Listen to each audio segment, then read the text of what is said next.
Paolo Avellino, inaming mahal si Kim. Walang dudang nailang si Kim Chiu matapos nitong marinig ang revelasyon ni Paolo Avellino tungkol sa kanya kung bakit nito tinanggap ang bago nilang series na What's Wrong with Secretary Kim.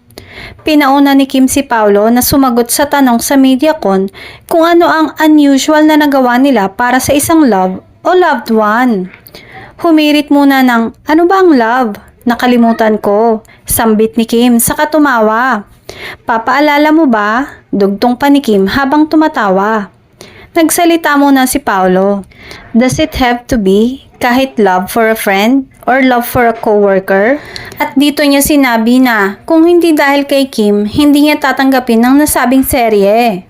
Siguro ito, Secretary Kim. Sabay baling nito kay Kim habang itinuloy ang kanyang sagot.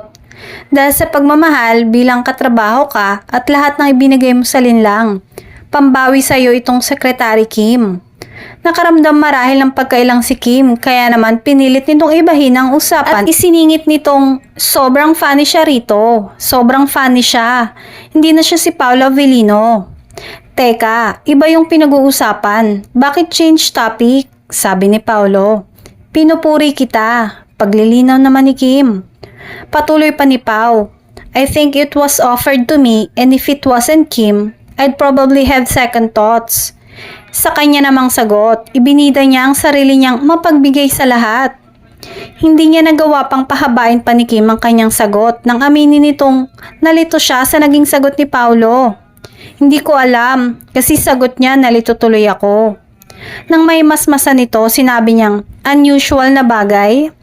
Marami ka namang nagagawa pag nagmahal ka. Hindi na yun unusual sa'yo pag nandun na yung love. So, hanggang doon na lang.